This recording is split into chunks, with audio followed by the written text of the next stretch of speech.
The moment those soulful lyrics hit, you know you're in for something special. But behind the timeless music of Marvin Gaye, one of the greatest voices in soul history, lay a dark, painful secret.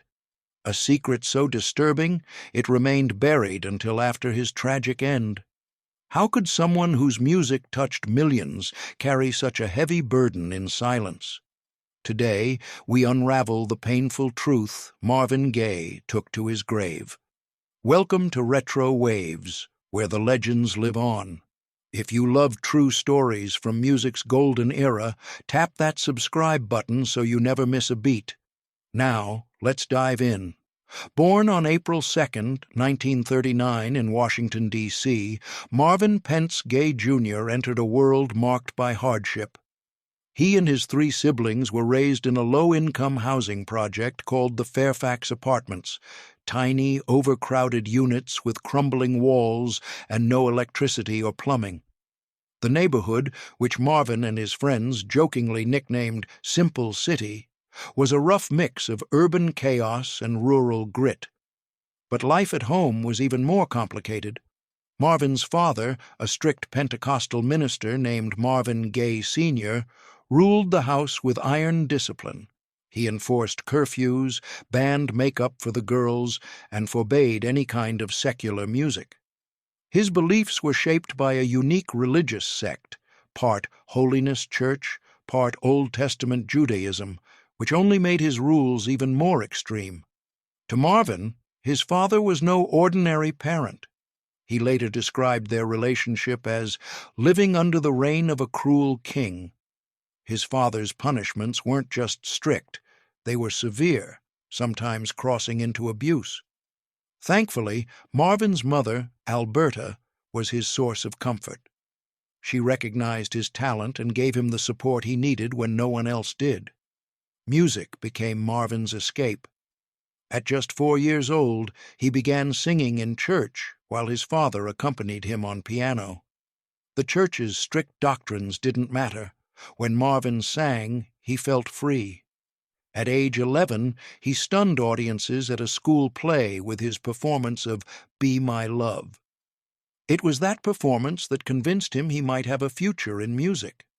As he grew older, Marvin joined his school's glee club and quickly became a standout. Singing wasn't just a pastime, it was a lifeline. Every note helped him drown out the chaos at home. And soon, it became clear to everyone around him. Marvin Gaye wasn't just gifted, he was destined for greatness. As Marvin stepped into young adulthood, music became more than just an escape. It became his rebellion. With his father still pulling strings at home, Marvin began carving out his own path. He started off as a drummer, quietly making his way through the ranks of the Motown scene. But it wouldn't be long before that smooth, unmistakable voice pushed him front and center. Then came the breakout hit, "Stubborn Kind of Fellow." It was the kind of song that didn't just climb the charts, it announced his arrival. From there, Marvin became a force within the Motown machine.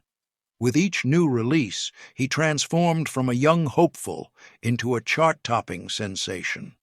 By the early 1970s, he was collaborating with icons like Diana Ross, and fans couldn't get enough of his voice or his vulnerability. But even with fame, fortune, and fans at his feet, Marvin couldn't shake the shadows of his past. Behind the scenes, things were far from perfect. His personal life was filled with drama, secrecy, and emotional landmines, starting with his first marriage. In 1963, Marvin married Anna Gordy, the sister of Motown founder Berry Gordy.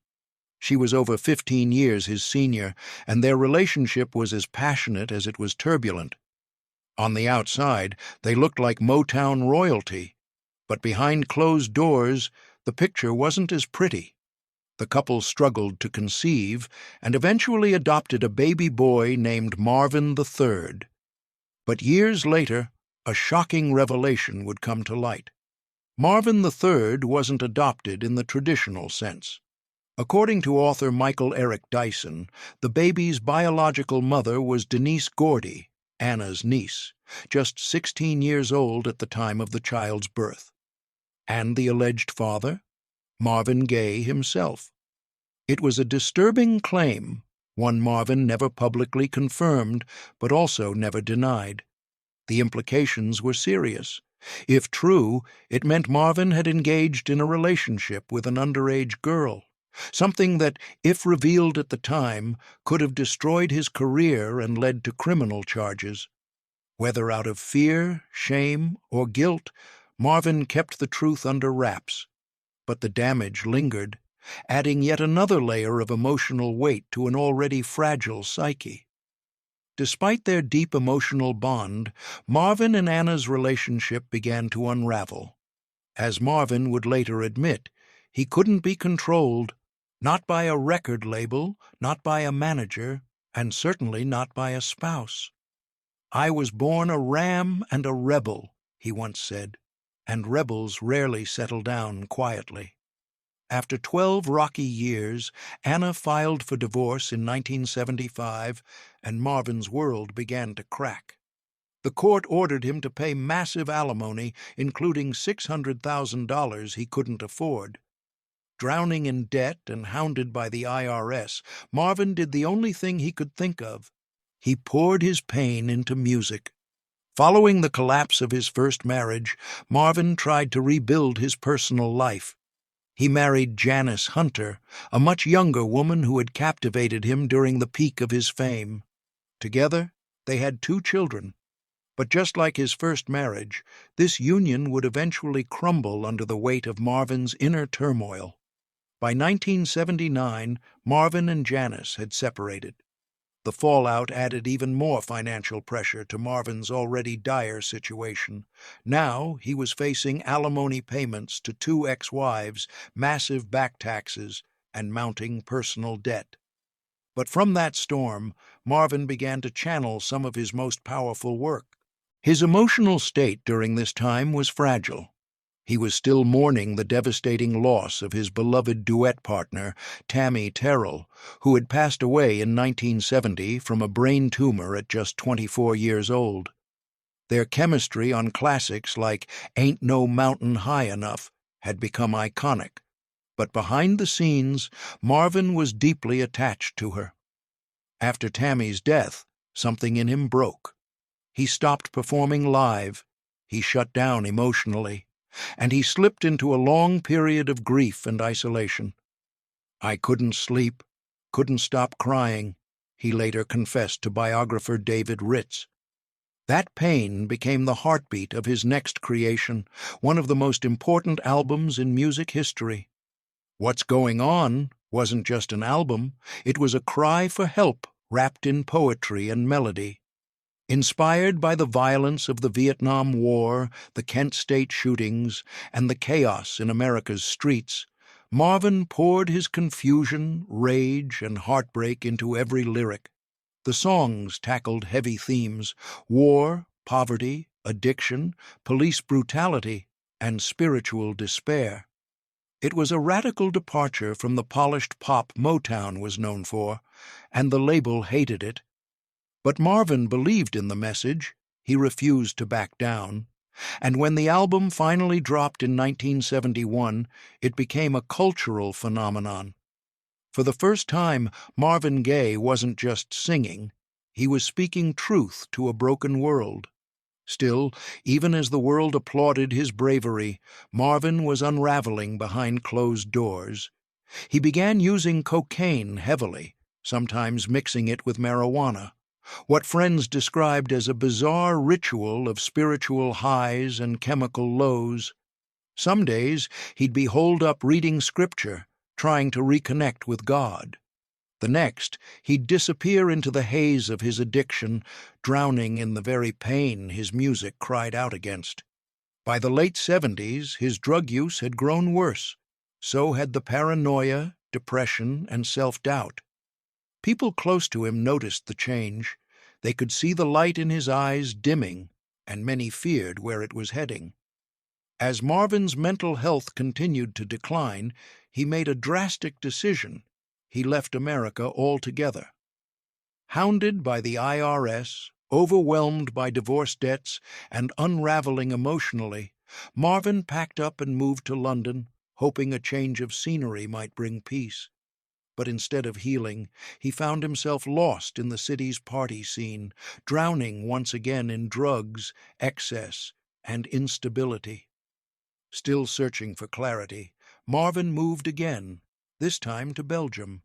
And, strangely enough, in this quiet European setting, he began to slowly rebuild his life. There, he met Freddie Coussert, a Belgian concert promoter who became a trusted confidant. Unlike many of the people Marvin had surrounded himself with, Freddie genuinely cared about his well-being. With Freddie's support, Marvin got back into the studio, and what came out of those sessions would become one of the most iconic songs of the 1980s. In 1983, Marvin released Sexual Healing. It was sensual, smooth, and deeply personal, his first hit in years. The song rocketed up the charts and signaled a powerful comeback. Critics hailed it as a masterpiece. Fans embraced him like he'd never left. For a moment, it seemed like Marvin had finally found his way back. But the victory was short-lived. Despite the success, Marvin's financial problems didn't go away. His debts still loomed. The royalties from Sexual Healing helped, but years of back taxes, unpaid alimony, and legal fees had created a hole too deep to climb out of overnight. And then the paranoia returned. Even while touring in support of Sexual Healing, Marvin was consumed by fear. He believed people were plotting against him. He thought his food or water might be poisoned, and began refusing drinks from anyone except his own sister. He hired armed bodyguards, not for show, but out of genuine terror. He told close friends that going back on tour might kill him, but with no other way to pay off his debts, he hit the road anyway. Dressed in a regal red military-style suit, he performed for packed venues across the country, hiding his anguish behind a dazzling smile. But inside, Marvin was falling apart. He collapsed from exhaustion during a stop in Florida and had to be hospitalized. The stress, the fear, the pressure, it was all too much. Eventually, he ended the tour and retreated back to his family home in Los Angeles, hoping to find peace. What he found instead was tragedy waiting. When Marvin returned home in late 1983, he wasn't just seeking rest, he was seeking refuge. But home wasn't a place of healing. It was a battleground of old wounds, especially with the man he'd spent his entire life trying to escape, his father. Marvin Gaye Sr. had taken a trip to Washington, D.C., and when he came back to Los Angeles, the tension between father and son reignited like a flame to dry brush. Marvin's two sisters eventually moved out of the house just to avoid the constant shouting and hostility. According to Marvin's sister, Jean, their father had made disturbing statements over the years. "If that boy ever lays a hand on me, I'll kill him." That moment came on April 1st, 1984. That morning, a heated argument broke out between Marvin's father and his mother, Alberta. Marvin stepped in to defend her. But things escalated, fast. He pushed his father, then began hitting him. Alberta begged Marvin to stop, but the rage and years of bottled pain had exploded. Minutes later, Marvin Sr. walked into the room holding a pistol. It was the same gun Marvin had gifted him just a few months earlier, for protection. Without a word, Marvin Gaye Sr. shot his son in the chest, twice. Marvin Gaye, just 1 day shy of his 45th birthday, collapsed. His brother Frankie, who lived in a guest house on the property, rushed in and held Marvin as he bled. According to Frankie, Marvin's last words were chilling. "I got what I wanted. I couldn't do it myself, so I had him do it." Many close to Marvin believe that in his final act he provoked his father into killing him, a form of suicide by confrontation. His death shook the world, but in many ways it was the tragic final verse in a lifelong song of pain. At the time of his death, Marvin had little material wealth. He owed over $1 million in taxes, hundreds of thousands in alimony, and had declared bankruptcy just years earlier. But what he lacked in property, he made up for in intellectual legacy. His music catalog, image rights, and life story became the foundation for his estate. Thanks to sharp management and savvy marketing, his estate paid off his debts and went on to earn millions, ensuring that Marvin's children could benefit from the genius their father left behind. One of the most notable battles came decades later, in 2013, when Marvin's family took legal action against the creators of Blurred Lines, Robin Thicke, Pharrell Williams, and T.I. The family claimed the hit song had copied Marvin's 1977 classic, Got to Give It Up. In 2015, after a dramatic court case involving musicologists and sheet music comparisons, the jury sided with Marvin's heirs, awarding them $7.4 million. The message was clear. Marvin's legacy wasn't just legendary, it was legally protected. Beyond the headlines and hits, Marvin Gaye was a man tormented by identity, family, and faith. He added the E to his last name, not just to distance himself from his father, but to escape the taunts about his name's similarity to the word gay. He wrestled with his own sexuality, his father's rumored cross-dressing, and the confusion of growing up under a man he both feared and resembled. Despite it all, Marvin channeled that pain into timeless music. He broke the mold at Motown, paving the way for artists like Stevie Wonder and Prince to have creative control over their work. He infused soul music with political consciousness, giving birth to what would later become neo-soul and the quiet storm sound.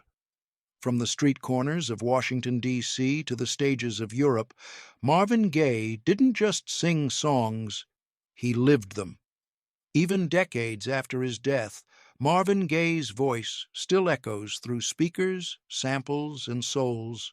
He's name-dropped in songs, mimicked in movies, and imitated by generations of artists who were inspired by his courage to be vulnerable in a world that demanded perfection.